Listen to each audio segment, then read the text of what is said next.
Hi, welcome back. So we're on step 5. I've actually broken up step 5 into A, B, and C.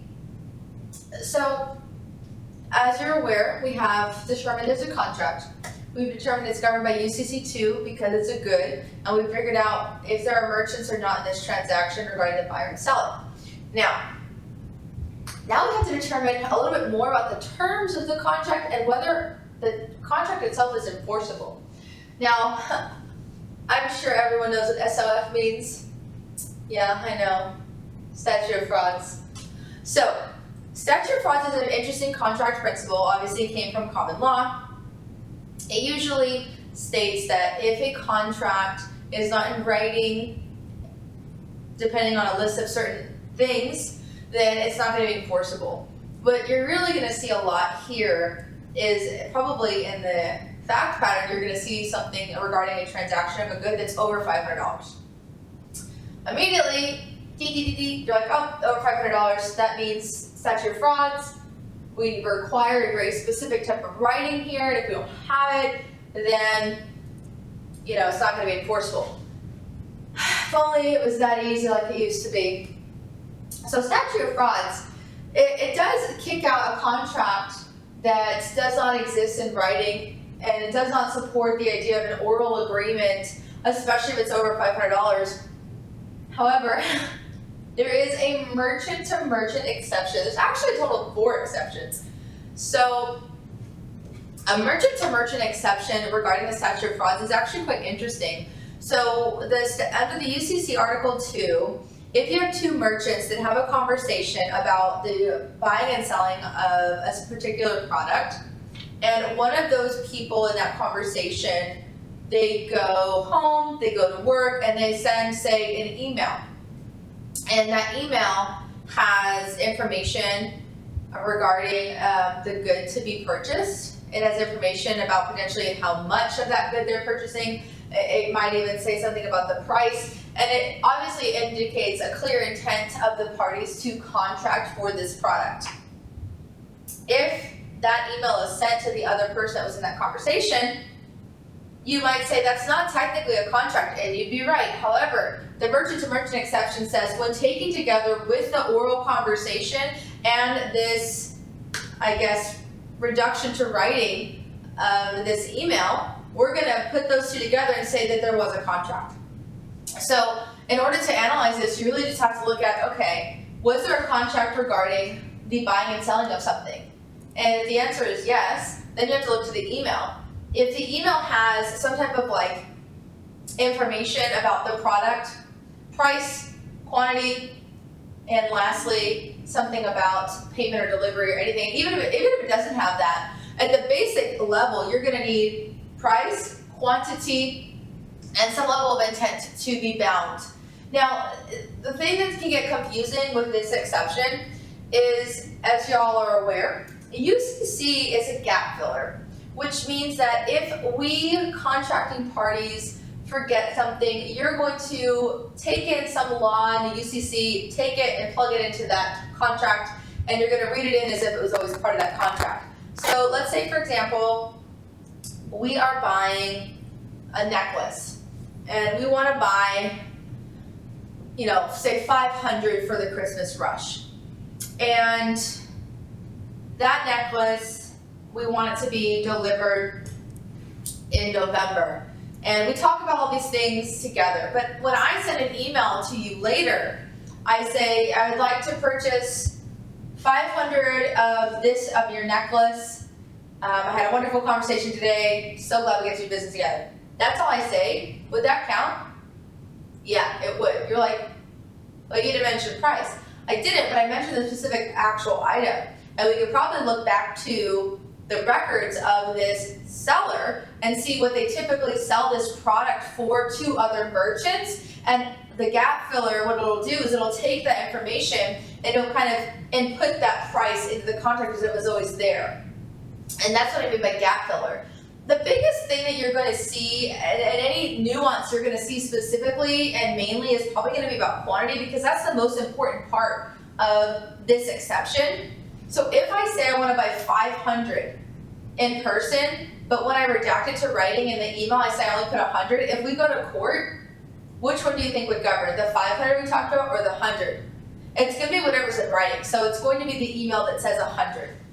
Now, it doesn't always have to be an email. It could be a letter. It could be a purchase order. Anything as long as it's redacted to writing and there's some level of authentication. Now, you don't have to sign it. You don't even have to say as the buyer that you agreed to what I just sent you. But if I, the buyer or seller, send it with a letterhead from my company, or there's like an automatic signature or something that indicates that this is coming from a genuine source that you would recognize, it's going to be held to be a valid enforceable contract. Now, this exception is very interesting because people are always like, no oral contracts over $500. But the reason this exists, this exception, is because it's very common for buyers and sellers to have discussions and then act on them immediately without necessarily like an actual contract. And part of the purpose of the UCC is to fill in what was never contracted for. And so alone, you might not have a contract under the statute of frauds, but together with some type of, it's an acknowledgement of the conversation pretty much. If you have that, even if it's not signed, but there's a way to say it's authenticated, you have an agreement. You do. Now, if there is a conversation, but there's no follow-up writing, then it's not going to meet the exception for the statute of frauds under the merchant-to-merchant transaction. But if you do have a writing and you had a conversation, if this was on an essay, all you got to say is say, although it would be barred as unenforceable under the statute of frauds because there isn't a clear writing and a clear contract under the merchant-to-merchant transaction, if you taken together with an oral conversation between a buyer and a seller and a writing such as this email, we can interpret this to, we can almost,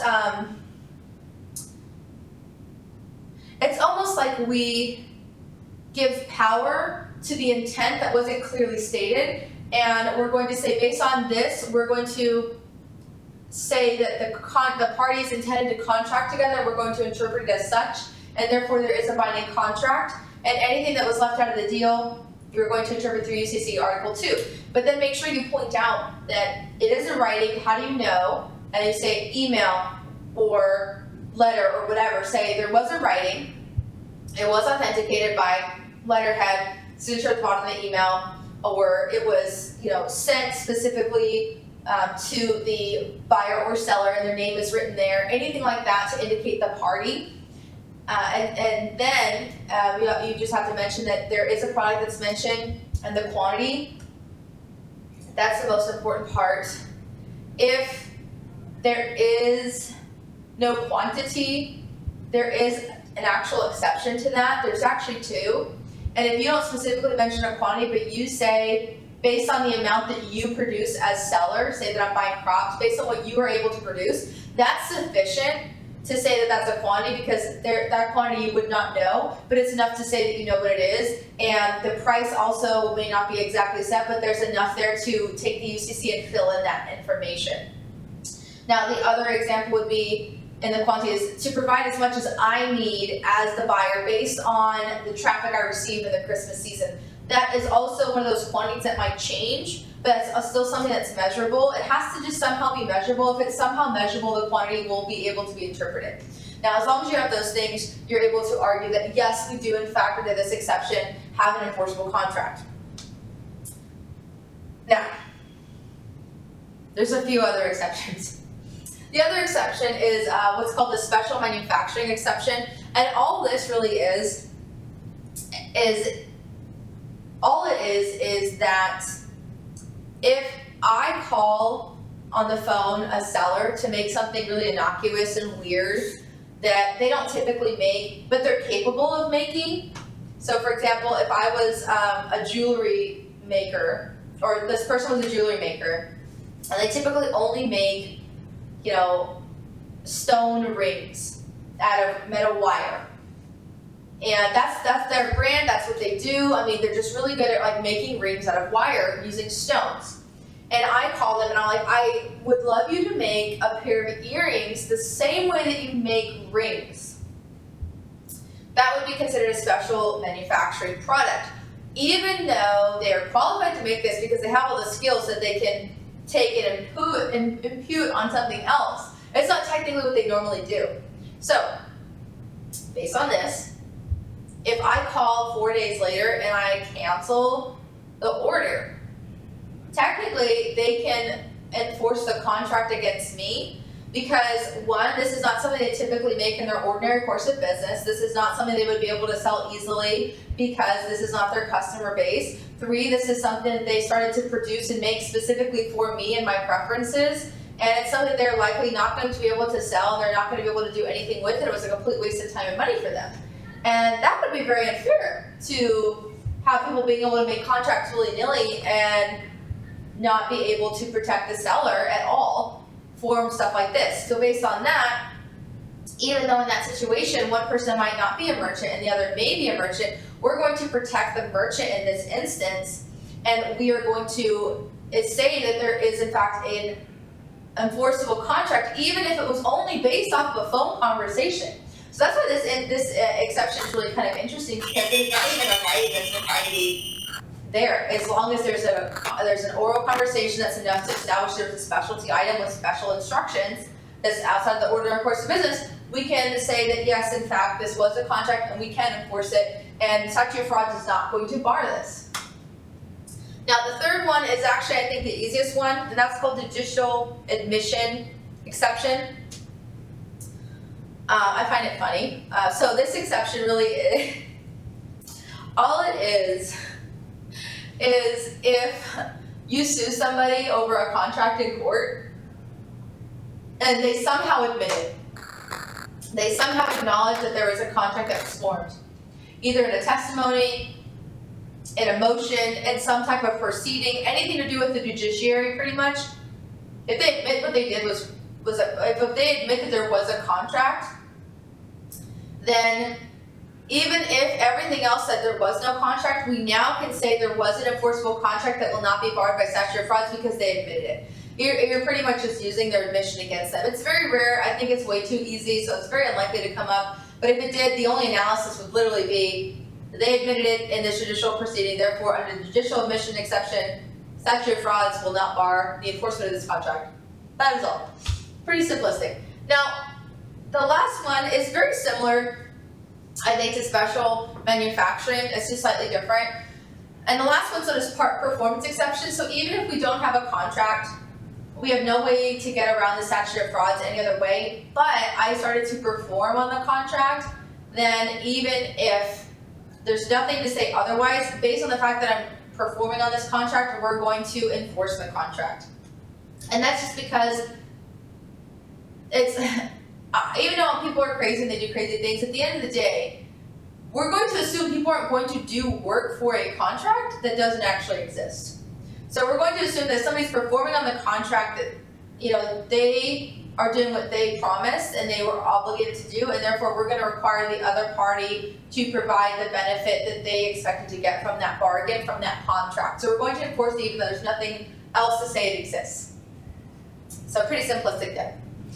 Are you following? Are you doing good? Just breathe. It'll be fine. 5B is per, which you know you love. I love it too. So I want to share that with you. Share that love. So per is the parole evidence rule. So what the parole evidence rule pretty much states typically is the four corners of a contract. It's what's going to govern the terms of a contract. And if we have any dispute about how we're performing this contract, we're going to read it based on, or we're going to look at the complaint and situation based on what the four corners of the document say. So that pretty much means that anything that you say you agreed upon, if it is not in this contract, we're not going to enforce the terms that you wanted or thought, because we're going to assume that if you wanted those terms, you would have put them in the contract. So it's kind of one of those things where, if you want something, you better make sure you put it in writing, and if you don't, then too bad. Now, it's just not as much fun that way, is it? It's a lot more fun to make it complicated. So let's make it complicated, shall we? So we have two types of contracts. We have what's called a partial integration, and then we have what's called a full integration. A partial integration is typically an agreement that we intend to be the final agreement. However, we have left it open because it's not actually finalized, which I don't really like the definition because I feel like it's a little confusing. So let's just say the partial agreement typically is an agreement that we've agreed upon that we're pretty happy with, but we're not like gonna solidify anything yet because we want a little bit of leeway just in case we wanna add something. So partial agreement, mostly done, not 100%. A full integration is we're saying this is the contract, these are the terms, and we agree with everything here. There's nothing we disagree with, this is what we want. Full integration. Now, I hope you can hear the clapping. Good job, people. Okay, so there is what's called a harmony rule. Now, if something is a partial integration, what we're going to say is, although we typically don't like the idea of parole evidence, if there is a term in the agreement that for whatever reason is not in the writing, because it's only a partial agreement, we're going to say that this term can indeed come into this contract and be a part of this contract as long as it is harmonious with the rest of the contract. What that means is it just simply cannot contradict it. If this contract term makes sense based on the agreement and kind of like adds to the agreement that's already in place and doesn't drastically change anything, but more so supplements the thought and intention of this contract, it is literally in harmony with the rest of the terms, we're gonna let it come in. So when you're looking at the parole evidence rule, you have to understand that yes, parole evidence, nothing is allowed. However, if it is a partial integration, under UCC Article 2, we're going to look at additional terms that are arguably supposed to be in this contract, and we're going to say, are these terms harmonious with the rest of the agreement? And if they are, they pass the harmony test, then we're going to let them in to the agreement. Now, you're probably wondering, does that mean if it's a full integration that no terms are ever going, no parole evidence is ever going to be used? The answer is no. So although partial integration, we will use parole evidence for harmonious terms, we will actually still allow parole evidence to assist us even with full integration contracts. Now, remember, parole evidence typically bars extrinsic evidence, and it specifically does so with fully integrated contracts. However, if a term in a contract is ambiguous somehow, we're going to allow extrinsic evidence to help us understand. Or if there's a term we don't get, or if we need to supplement this understanding of this agreement somehow. So, if a term is ambiguous, it could mean that there are multiple interpretations. So, for example, if we say the delivery is going to be made on a weekday, that's pretty ambiguous because there are 5 weekdays. There's many ways we can interpret this, right? So we might say, okay, we typically say no extrinsic evidence at all because this is a fully integrated contract. However, we don't know what you meant by weekday. We will allow extrinsic evidence to come in. What is extrinsic evidence? It could be testimony, it could be previous conversations, previous emails, whatever it is, just to help us better understand as a court what you meant by that. Now, let's say that a term doesn't make sense and we don't know what they meant, then we're going to allow extrinsic evidence to also help us. Now, the most common use of extrinsic evidence for a fully integrated agreement in the context of UCC Article 2 is going to be in the context of the trilogy. Now, I'm not talking about the Father, Son, and the Holy Spirit, even though they are amazing. I am talking about course of dealing, course of performance, and uses of trade. Anytime we say the trilogy, we're mentioning those, we're talking about those 3 things in the context of the UCC. And it actually can apply to other concepts as well. Now, course of dealing is going to be how certain merchants have interacted with each other over the course of a certain amount of time. So for example, if a buyer and seller have been working together for 10 years, they have typically an average 5 contracts a year. how they conduct themselves in all of those contracts over the course of the 10 years is what's called and known as a course of dealing. They have a specific way that they work with each other, and therefore they have a specific way that they've become accustomed to and a specific understanding that they have of the other person that they constantly work with. Because the more you get to know somebody, the more you work with them, you get to know how they communicate, and therefore that can be indicative and influential of how you handle them in the future and future contracts. So we can use extrinsic evidence to come in to help us better understand what a specific word or term meant based on course of dealing. So if I always say, I want it to be delivered on the weekday, and he knows as the seller that I mean on a Wednesday, because every time I talk to him about it, I mean Wednesday, I like it on Wednesday, I've always had it on Wednesday, every single thing we've ever done together has been on a Wednesday. It's obvious that what I meant by that was Wednesday. I didn't put it in the contract because we worked together for years and I didn't really think about it, because I knew you'd understand as the buyer or the seller that's been working for me for years. Therefore, based on the extrinsic evidence that can come in of the trilogy, we're going to look towards the course of dealing and show based on our relationship and our working relationship that this is what I meant. That is how you can supplement or explain a term, either if it's ambiguous or just because we don't understand exactly what you meant. That's what I mean by extrinsic evidence can help supplement based on the trilogy. You can also use it for a usage of trade. So let's say I'm in the business of baking cupcakes and I sell a lot of cupcakes, but I just bake because I love it, but I actually, I don't sell them really. I actually sell them to catering services. And let's say the catering service that comes and buys cupcakes from me, they always use them for big or large events, and we've been doing business together for a while. And even if we hadn't, let's just say we've never worked together ever. If this person is in the business of catering events with baked goods, and I'm in the business of making cupcakes, and I contract to sell them a baker's dozen, what is going to be interpreted here based on extrinsic evidence from the trilogy, from the usage of trade, is a baker's dozen means 13. So we can use extrinsic evidence to interpret baker's dozen, even though it's a term that on its face makes sense, but to further explain the intent behind what we meant by that, we're going to still allow extrinsic evidence, even though parole evidence would typically bar it in this situation. Now, what about course of performance? So course of performance is a little bit more narrow. It's specifically regarding how we have conducted ourselves as a buyer and seller in this very specific instance, in this very specific agreement, not in every single agreement we've ever had, but just this very specific one. Because there's a lot of buyers and sellers that only have one off, so they only work with each other one time. So let's say I am buying a ring for a really handsome man, and that ring, I want it to have scrolling on it.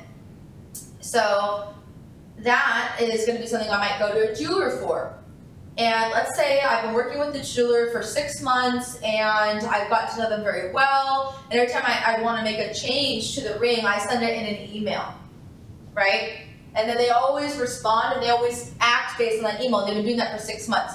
If all of a sudden I request a change on an email and they don't do it, I can sue for breach of contract, even if it wasn't specifically in the contract, because I could say, based on the trilogy, obviously our communication method was email, even if it doesn't say so in the contract, and parole evidence will not bar that interpretation, even if it is a fully integrated agreement, because the extrinsic evidence based on the trilogy of the course of performance can help better inform us what this term means. It can help explain what the term communication method means if it's not specifically said in there. So although it seems like, oh wow, parole evidence really doesn't apply to fully integrated agreements, it does. It's still very strict. But these are the ways in which you can get around parole evidence for a fully integrated agreement. Now, just because there is the way that you can get around it through the parole evidence rule, that doesn't mean it's actually going to be very easy. The reason why is there is a total of 4 factors that you kind of have to look at when you're trying to determine whether or not parole evidence will actually come in. Even though the trilogy can let a lot in, it doesn't let in everything. And let me explain. So when you're looking at whether a agreement is a partial or a fully integrated agreement, you have to look and see who the parties of the agreement are, the buyer and the seller. When you're looking at who these people are, you have to look towards their level of sophistication and how often they do business together, or how frequently they do business in general, or infrequently for that matter. So if you have somebody that doesn't ever buy jewelry, for example, and I'm contracting with a jeweler, the sophistication of the jeweler is a lot higher than mine regarding specific terminology, rules, regulations, standards. They know so much more than I do, right? So, based on that, we might allow extrinsic evidence, or be more likely to, because of the different sophistication levels of the parties. Now, we also have certain disclaimers we're going to look at. So, what if the jeweler in the contract has a disclaimer that says, I can never argue about interpretation of communication regarding what I order? Well, if there's a clear disclaimer there, or there's some type of disclaimer that would bar my ability to argue something about the product, I might not be able to, even if I could try and say the Trilogy could come into my rescue and help me out here. So what I'm trying to say is, when you're looking at if it's a full integration, although there's ways to get stuff in based on the Trilogy, sometimes the factors will actually prevent your ability to do so, even if Trilogy could help you explain or supplement the actual contract. So another thing you have to look at is, obviously we talked about course of dealings, but when you're looking at factors for full integration, you also have to look at their prior negotiations. So how often did these people discuss this contract? Did they discuss this contract a lot? Did they discuss this potential purchase or sale a lot? Or did they only discuss it a few times before they engaged in this contract? Or had they worked together a lot in the past and they always have multiple negotiations before a contract, and a lot of what they're negotiating has to do with the bones of the contract, and they expect everything to be in that agreement? And so that's something you have to consider. And obviously, is there a merger clause? If there's a merger clause, it's a full integration of the agreement, and usually nothing will come in. But like I said, there are some examples as to where it should. So I think I should have organized it the other way around to make it a little bit more simplistic. So when you're looking at parole evidence, typically it does bar extrinsic evidence to come in, generally if you have a contract. If you have a partially integrated contract, you're usually able to still use parole evidence to bring stuff in to help you add to the terms or supplement terms if it passes the harmony rule. Now, parole evidence will typically bar extrinsic evidence to come in for a full integration of an agreement, and if an agreement is fully integrated, you look at 4 factors. You look at the parties, who they are, their sophistication level. You look to see if there's any disclaimers. You look to see if they've negotiated in the past. You look to see how many negotiations they had before this contract. Then you look to see if there's a merger clause. If you have all these things, technically it is fully integrated. And you would probably say, this is fully integrated, therefore no parole evidence can come in. Now, if you were to say that on an essay, just to make sure you get points just in case, I would say, although this contract is fully integrated based on all of these factors, I'm still going to, or a court may still find that the sophistication levels were not balanced enough, and they may still allow extrinsic evidence to come in, and parole evidence would not bar this evidence. And because this term is ambiguous and it could mean multiple things, we're going to actually use extrinsic evidence based on the Trilogy to help us better understand what this term means. That's how that would be done. That's how I should have explained it the first time. I think it makes more sense now. But that could just be me that's saying that, because, it makes sense in my mind. I hope it makes sense. So, partially integrated or fully integrated. If partial, harmony rule. If fully integrated, 4 factors to tell us it's fully integrated. Even if it is or is not integrated, say it is or is not and why. And then still say, in the alternative, if parole evidence does not bar extrinsic evidence, this is how we can supplement a term, explain a term, or help understand an ambiguous term based on the Trilogy. Most likely, you can use extrinsic evidence for other things, but almost always for UCC Article 2, you're going to use it for the Trilogy, and if you mention it in that manner, you're going to sound real smart. I already know you are, but now you can sound smart too. Okay, last thing. I have 5C, Battle of the Forms, and the reason I put it here is because this is all about if a contract is enforceable, and based on enforceability of a contract, if you do find a contract's enforceable, then you have to say, okay, but what part of it is enforceable? And it can get a little complicated when you're working with sales, and multiple parties. So Battle of the Forms is actually exclusively a merchant-to-merchant exception, and it comes up a lot when you're looking at what's called a modification of a contract. And a modification is when you want to change a contract or change a term in a contract for some sort of reason. Typically, if you want to modify a contract, say a price or a delivery date or something, you usually have to do so, first of all, in good faith, and second of all, it has to be in writing. It has to be reasonable, right? Now, if you are a merchant and you're working with another merchant and you both have multiple terms that you want an agreement, you can have a situation which is known as Battle of the Forms. Typically, what that means is I, buyer, send you an offer, seller, to buy 200 reams of paper. Now, in this agreement, I say, attached are the terms that I would like to govern this agreement, and that's all I say. You respond to that email and you say, I accept the offer, but I want to add my terms and agreements as well. Now, we both have an offer and acceptance, but in both the offer and acceptance, we have both put terms that we want to govern this contract. Now you're probably thinking, oh, I know what to do. According to common law, contracts, mirror image rule, there's no contract. You'd be wrong. I apologize. Here's why.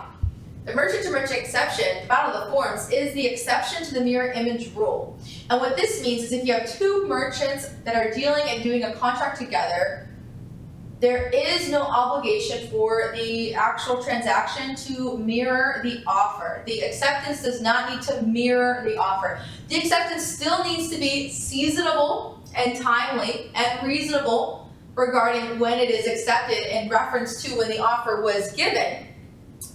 But it need not be a mirror image acceptance of the offer.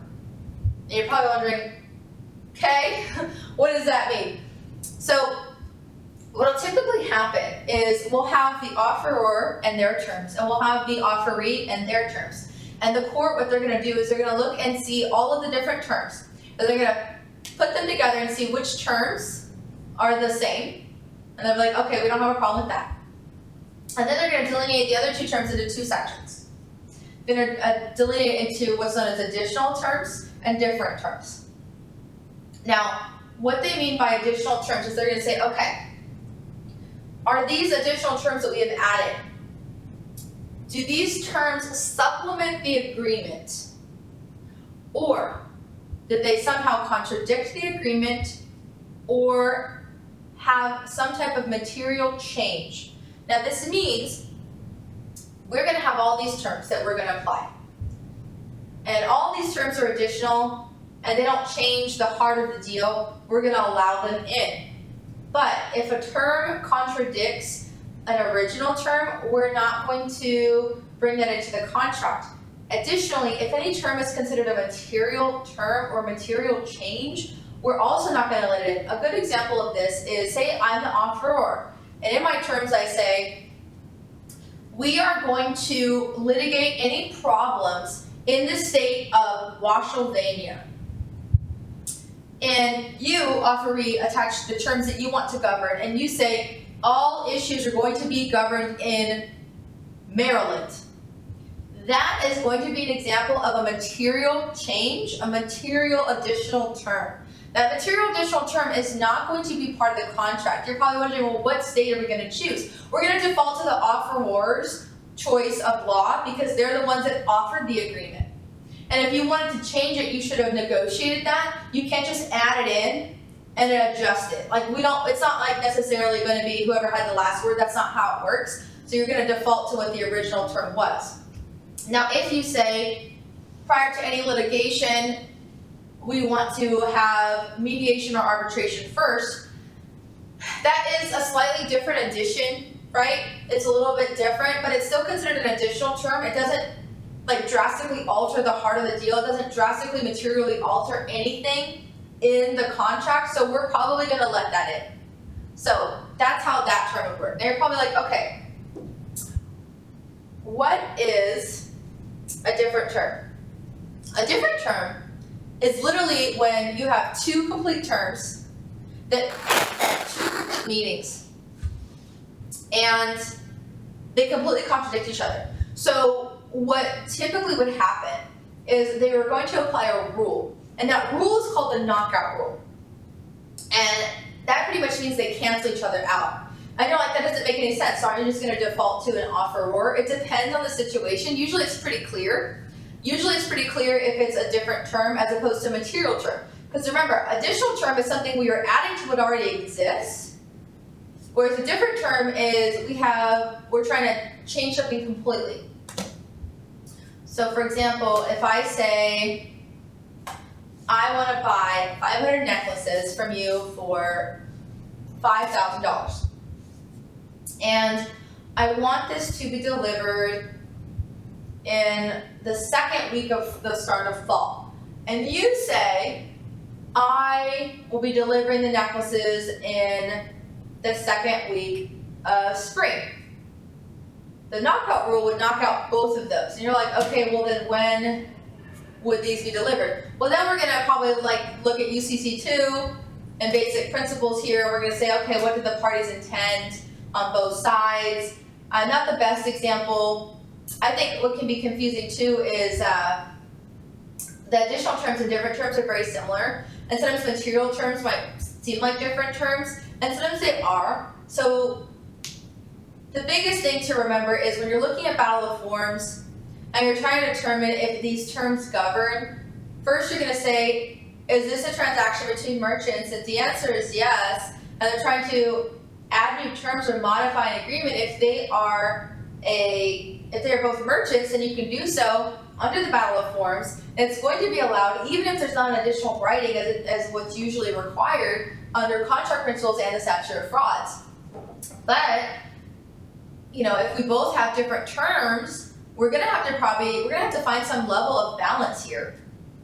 And so if you want to add additional terms, when you accept, you say, I accept under these conditions, then those are probably going to govern unless they materially alter something or they're completely different than the original offer.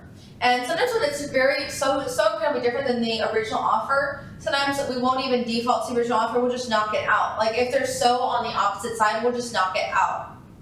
You're probably wondering, well, why do you do that with choice of law? Well, choice of law is material to the contract, right? Choice of law is where would we go to govern this? So you have to ask yourself, is this something that is very material to the actual heart of the deal, to what could possibly happen to the deal, to how this could affect the offeror and his whole reason to offer this in the first place? If the answer is yes, then it's probably material. If it changes the way the contract is performed, it's probably just going to be a different term. Now, when you're looking at the Battle of the Forms, I think I lost my train of thought.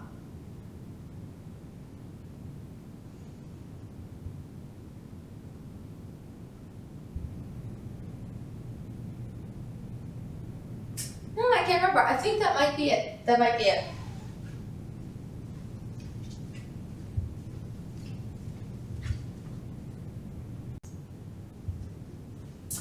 I'm sorry, I remembered what I had to double check. So there was one other thing. You're probably wondering, does the Battle of Forms always apply? It usually does, unless when the offeror sends these terms, they say, I will only accept your acceptance if you agree to all of my terms. I will not accept any new terms.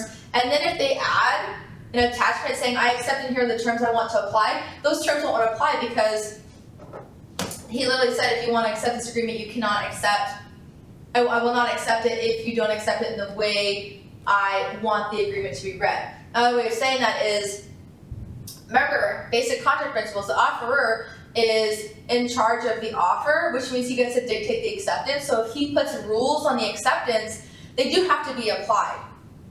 Now, when it comes to these rules of the acceptance, he can say things like, I want an email and I will only accept your acceptance if the email has X, Y, and Z. And technically, the rules of the offeror still can translate even if it's a merchant to merchant. Additionally, if there is a condition placed on the actual agreement, Like if they say, I agree to your offer, but I will only do so if you agree to my changed terms. That is what you call a condition that requires assent. So that just means that unless the offeror says, I agree to these additional terms, then there would be no contract because it requires another response. And that's pretty much like the only nuance there. Because although the mirror image rule says it has to be exact, technically you can have a little bit of that in Battle of the Forms, but it's really going to be indicative of whether it's in the offeror or it's in the offeree's like statement or in their email or whatever. So really look closely in the fact pattern if it says anything like that. If there is any conditions or limitations, that will actually govern whether or not Battle of the Forms even comes up. Because if, say, the offeror says, here's the offer, here's my terms, and the offeree says, I accept your offer if you agree to these things, and the offeror never agreed to those things, you could say, although this could be a situation with Battle of the Forms, it's not because there was no actual additional assent to the additional terms, unless the offeror starts to perform on the contract, or the offeree starts to perform on the contract and no party told the other, hey, no, stop, we didn't agree to these terms. That's the only time you would still continue to Battle of the Forms. However, that's one of the tricky ones that, you have to really pay attention to the fact pattern. It might scream Battle of the Forms, but you really look at it, it's not. So I think that was it. I apologize for my pause earlier. But we are done with steps 5A through C. I hope you're doing wonderful.